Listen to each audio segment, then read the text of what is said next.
جی محترم آپ فرمائیے۔ میرا سوال بھائی حسن حیدر سے ہے کہ یہ بتائیں کہ ان مدارس کا ثبوت ہمیں کہاں سے ملتا ہے؟ جی قرآن مجید میں حضرت ابراہیم علیہ السلام کی دو دعائیں موجود ہیں۔ ایک مادیت کی دعا ہے، وَإِذْ قَالَ إِبْرَاهِيمُ رَبِّ اجْعَلْ هَذَا بَلَدًا، اور دوسری دعا روحانیت کی ہے، رَبَّنَا وَابْعَثْ فِيهِمْ رَسُولًا مِّنْهُمْ۔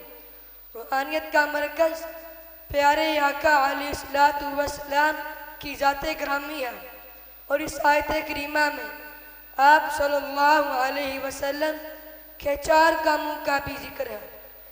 یتلو علیہم آیاتی ویزکیہم ویعلمہم الکتاب اور والحکمہ۔ علماء نے لکھا ہے کہ اس آیت کی تیسرے کام یعنی ویعلمہم الکتاب کے اندر بھی 4 چیزیں موجود ہیں۔ ایک فعل، دوسرا اس میں ضمیر جو رسول کی طرف لوٹ رہی ہے، فاعل، اور تیسری ہم مفعول اول، اور چوتھی الکتاب مفعول ثانی ہے۔ تو اس آیت کی عبارت النص سے معلم، متعلم اور نصاب کا واضح ثبوت ہے، کیونکہ یہ باب تفعیل ہے اور اس کا اسم فاعل معلم آتا ہے، اور ان کی دعا ہے کہ یعنی اے اللہ پیغمبر بھی انہی میں سے ہوں جو انہی کو تعلیم دیں۔ تو وہ قریش نہیں بھائی ایک منٹ رکیے، سوال کیجئے۔ یہ بتائیے کہ یہ مولوی اور مدرسے آئے کہاں سے؟ اسیر صاحب آپ جواب دیجئے۔ اور ان 3 اشیاء کے ثبوت کے بعد یہ سمجھیے کہ مدارس کا ثبوت کیسے ہے، تو اس پر تمام دنیا کے انسانوں کا اتفاق ہے کہ مظروف کبھی بغیر ظرف کے نہیں ہو سکتا۔ مثلا دنیا میں پانی ہے تو بغیر ظرف کے نہیں ہو سکتا۔ تو اب یہ تینوں اشیاء یعنی معلم، متعلم اور نصاب یہ مظروف ہیں، ان کا ظرف یہ مدارس ہے۔ تو کیا اس کا کوئی تاریخی جواب بھی ہے؟ دیکھیے محترم، اس کے 2 جواب ہیں۔ پہلے تو میں نے عرض کیا تو میں اس سے کہوں گا کہ یہ ملا اور مدارس دونوں لوح محفوظ سے آئے ہیں، بلکہ انہیں اللہ رب العزت نے بھیجا ہے۔ دوسرا تاریخی جواب یہ ہے، اگر تاریخ کے پس منظر کی طرف آتے ہیں تو اسلام میں سب سے پہلے دار ارقم مدرسہ ہے، جو مکہ میں ایک خفیہ مدرسہ تھا۔ سبحان اللہ، اسی مدرسے کے ایک طالب علم حضرت عمر بھی ہیں، انہوں نے اسلام یہی قبول کیا تھا۔ آپ علیہ السلام کی ہجرت کے بعد مدینہ میں ایک مدرسہ قائم کیا جس کو صفا کے نام سے جانا جاتا ہے، جس میں طلباء کی تعداد علماء نے 80 تک بھی لکھی ہے۔ اس کے بعد اسلام جزیرے عرب سے باہر نکلا، سب سے پہلے شام فتح ہوا، اس میں جامعہ دمشق کے نام سے ایک ادارہ قائم کیا جو کہ اصل میں ایک فوجی چھاونی تھی، جس کی بنیاد حضرت ابو درداء رضی اللہ تعالی عنہ نے رکھی۔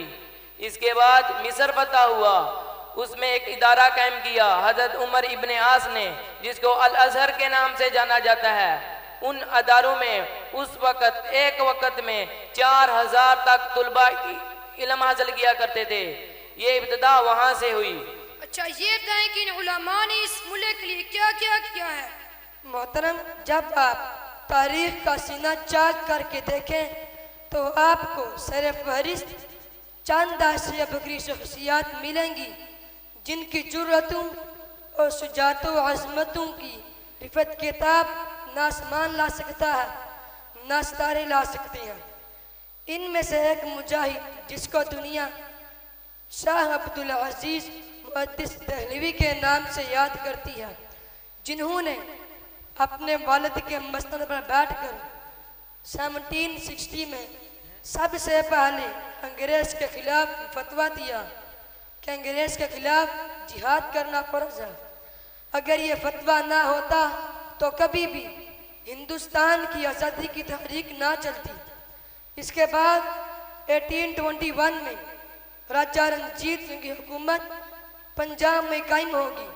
اس وقت صوبہ سرحد صوبہ پنجاب میں شامل تھا۔ اس نے مسجدوں کو استبل بنا دیا، ان کے خلاف سید احمد شہید اعلان جہاد کرتے ہوئے نظر آئے ہیں۔ آپ کو پھر ان کی 3 سالہ حکومت کے بعد ان کی شہادت ہوئی۔ ان کے بعد ان کے رفقا میں مولانا قاسم نانوتوی اور سید احمد گنگوہی نے انگریز کے خلاف جہاد کیا اور 1857 میں ان کے لشکروں کو گھٹنے ٹیکنے پر مجبور کر دیا۔ اچھا، یہ تو چند نام ہیں، اصل قربانیاں تو ہماری ہیں۔ 1965 اور 1971 کی جنگ میں ہمارے کتنے ہی طلباء اور اساتذہ شریک تھے؟ نہیں محترم، اسی دوران، اسی جنگ عظیم کے دوران 1400 علماء کرام جام شہادت نوش کر گئے۔ اس کے بعد انگریز نے علماء کو گرفتار کرنا شروع کر دیا، جن کی تعداد تقریباً 10,000 سے زائد تھی۔ 1863 سے لے کر 1866 تک 3 سال علماء کا قتل عام رہا۔ ہندوستان میں 14,000 علماء کو دلی چاندنی چوک سے لے کر خیبر تک الٹا لٹکایا گیا، سور کی کھالوں میں بند کر کے جلتے ہوئے تندوروں میں ڈالا گیا، حتیٰ کہ علماء کو بوریوں میں بند کر کے دریائے راوی میں ڈال کر گولیوں سے چھلنی کر دیا گیا۔ بلکہ ایک انگریز افیسر ہی لکھتا ہے کہ دلی میں اپنے خیمے میں گیا تو مجھے چربی پگھلنے کی بو آئی، تو میں اپنے خیمے کے پیچھے گیا تو دیکھتا ہوں انگارے دہک رہے ہیں۔ پھر میرے سامنے 40 علماء کو لایا گیا، ان کے کپڑے اتارے گئے اور ان کو انگاروں پر ڈالا گیا، پھر 40 کو دوبارہ لا کر ڈالا گیا۔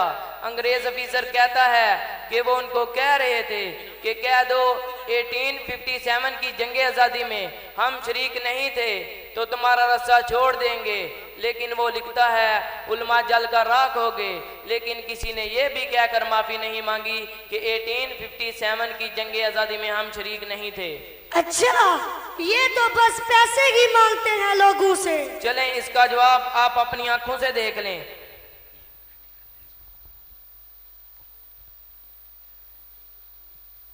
ادارہ کسی ایک شخص کا نام نہیں، یہ ان سجدوں کا نام ہے جو تنہائی میں رو رو کر کیے گئے، یہ ان ماؤں کی دعاؤں کا نتیجہ ہے جنہوں نے اپنے بچوں سے پہلے دین کے بچوں کو سنوارنے کی فکر کی ہے، یہ ان لوگوں کی محنت ہے جو رات گئے تک بیٹھ کے بجلی کے بل، کرائے، اساتذہ کی تنخواہوں اور پروجیکٹس کے اخراجات جوڑتے رہتے ہیں اور صبح پھر مسکرا کر درس دے دیتے ہیں، مگر سچ تلخ ہے۔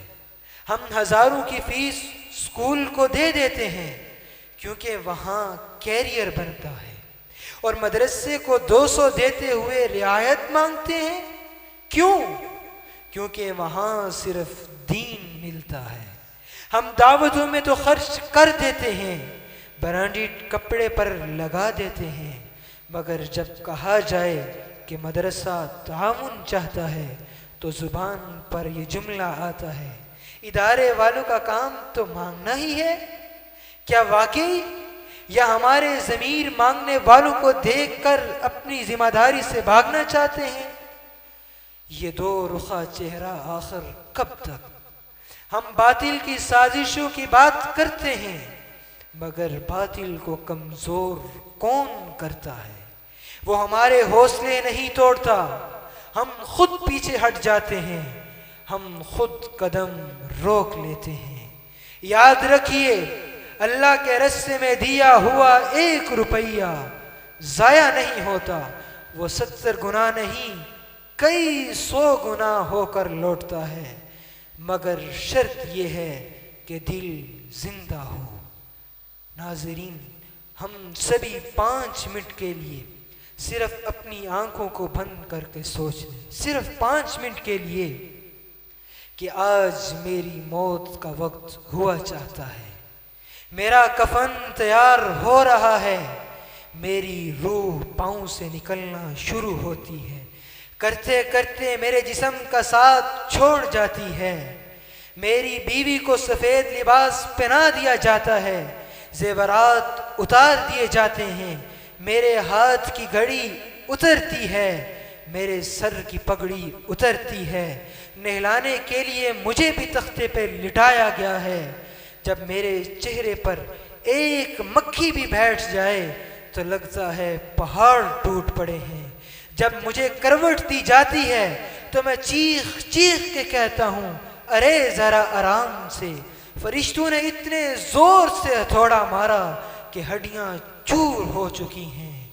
ذرا سوچئے اس وقت کو کہ جب ہمیں امام سامنے رکھ کر 4 تکبیرات کہہ دے گا، ہمیں بھی قبر میں اتار دیا جائے گا۔ چھوٹے بچے کو کہا جائے گا بیٹے بابا کو دیکھ لے، آخری دیدار کر لے، اس کے بعد تیرے بابا واپس آنے والے نہیں ہیں۔ میری قبر پہ مٹی ڈال دی جائے گی، میرے اپنے مجھے اکیلا تنے تنہا چھوڑ واپس آ جائیں گے۔ جب میں قبر میں تنہا پڑا ہوں گا تو مدرسے میں میرا وہ ایک بچہ جب بسم اللہ پڑھے گا تو کس کی روح کو سکون ملے گا؟ یہ وہی بچہ ہوگا جس کے مدرسے میں 1 روپیہ دینے کے لیے آپ نے کہا تھا کہ مدرسے والوں کا کام تو صرف مانگنا ہی ہوتا ہے۔ یہ وہی بچہ تھا جس کے بھائی کو سکول میں ڈال کر لاکھوں میں فیس دے دی تھی کیونکہ وہاں کیریئر بن رہا تھا۔ ارے اب بتائیے کیریئر اس 60-70 سالہ زندگی کا تھا یا اس زندگی کا ہے جو کبھی نہ ختم ہونے والی ہے؟ ناظرین، آج سوال یہ نہیں کہ ادارہ کیوں مانگ رہا ہے، سوال یہ ہے کہ ہم کیوں نہیں دے رہے۔ یہ صرف 10-50 لاکھ نہیں، یہ ایمان کی قیمت ہے، یہ ضمیر کی گواہی ہے، یہ اللہ کے ساتھ کیا گیا وہ سودا ہے جس میں خسارہ نہیں۔ اگر چراغ بجھ گیا تو اندھیرا صرف مدرسے تک محدود نہ رہے گا، یاد رکھیے وہ ہمارے گھروں تک آئے گا، ہماری نسلوں تک پہنچے گا۔ یہ بے دینی ہماری نسلوں میں آئے گی تو پھر یہ 2 رخا چہرہ کب تک؟ آئیے آج آئینہ دیکھ لیجئے، فیصلہ کر لیجئے۔ یہ چراغ جل رہا ہے، کیا آپ تیل ڈالنے والوں میں ہوں گے یا خاموش تماشائیوں میں ہوں گے؟ اٹھیے، قدم بڑھائیے، اپنا حصہ ادا کیجئے، حق کو مضبوط کیجئے، حق کو مضبوط کیجئے۔ ماشاءاللہ، بہت خوب کہا۔ اس نے تو میری آنکھیں کھول دی۔ تو ناظرین، مدارس صرف عمارتوں کا نام نہیں بلکہ نظریہ، روایت اور ایک مشن کا نام ہے۔ یہ ماضی کی علمی عظمت اور حال کی تربیتی ضرورت اور مستقبل کی امید کی علامت ہے۔ میں آپ کا میزبان موسیٰ عنایت، اگلے پروگرام تک اجازت دیجیے۔ حیات باقی، ملاقات باقی، اللہ حافظ۔